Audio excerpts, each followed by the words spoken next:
2011 marks the 125th birthday of the city of Vancouver and one of its most historic sites, the Vancouver Roundhouse. Since the 1990s, the Roundhouse Community Centre has been the hub for the arts, education, health and fitness, and many other community initiatives. However, many of you may not know that it has also had a steep history over this time as well. To commemorate this and to showcase it to the public, Ingrid Anderson and the Roundhouse Advisory Council began fundraising efforts to produce a series of short films highlighting various eras of the Roundhouse. And today we're going to talk to Ingrid about the fundraising goals, filmmakers Lisa G. Nelson and Eric Erickson about what we can expect from the short films, and Supervisor Margaret Watts about current initiatives, events and projects of the Roundhouse. I've been involved with the Roundhouse since the early 90s. This project, telling the Roundhouse story, the big story of the Roundhouse, is a project that we kicked off and launched in 2009. We hired Lisa Nielsen to become our story coordinator, and she worked with us for a year to collect the stories, the living stories of the Roundhouse, going right back to 1987 when the first passenger train came to Vancouver. And she created the chronological timeline of the Roundhouse. I came on as the story coordinator, and it was my job to get to look into stories about the Roundhouse starting from 1888 and bringing it up to present day. So as I was collecting all of these story ideas, I got to meet a fellow named Jim Riddell, and he became our first short film in a piece called Hard to Believe. And his story started in 1949 and brought us up to present day. He used to work there as a machinist, and he now plays table tennis here as a senior. So it was kind of a perfect way to describe the way the Roundhouse has evolved over the years. The Roundhouse is a really cool vehicle to tell people stories about the history of the city. But what makes this project so interesting is we are finding individuals that are connected to the place. So it isn't just sort of a textbook historical talk about train history. It's actually using real people to tell their connection to a building that's still here and still a really vibrant part of the community. The challenges with digital stories, and probably the challenge with having very little budget.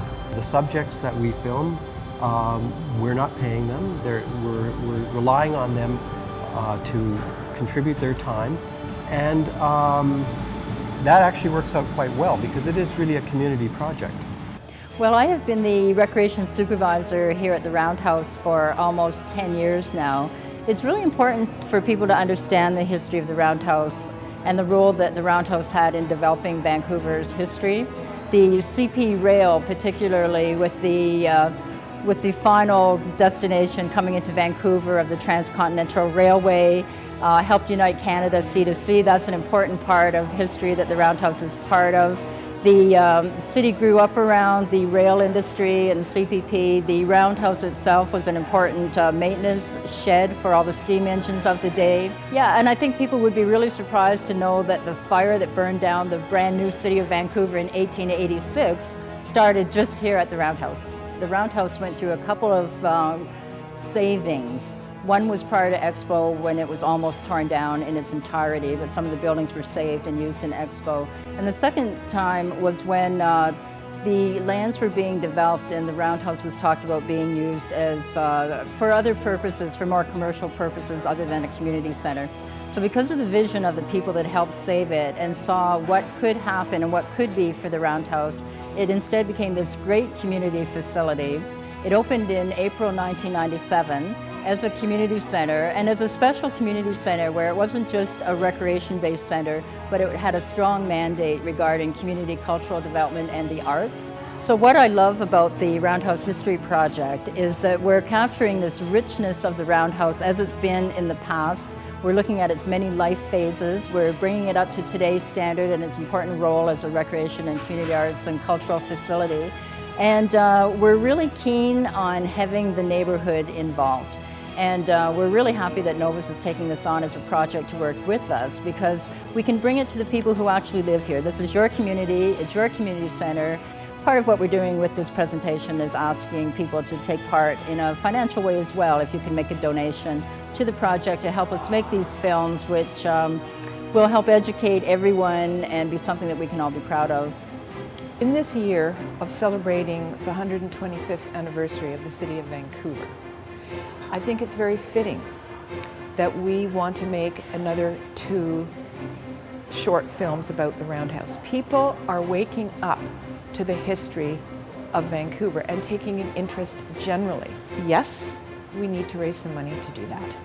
And we are looking for support from the Roundhouse community.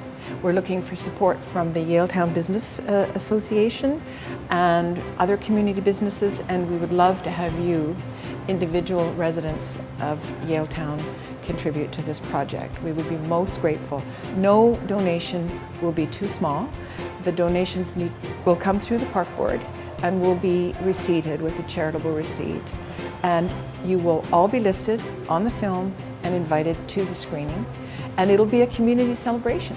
It'll be a fun time, and hopefully this way, folks, you can all feel that you've contributed something, because the Roundhouse is here for you. From rail yard maintenance shop to historic heritage site to thriving community centre, the Roundhouse is a unique part of Vancouver's history.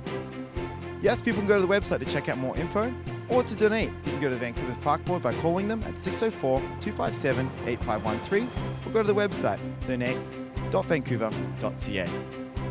From City Lights on Novus TV, I'm Chris Cook.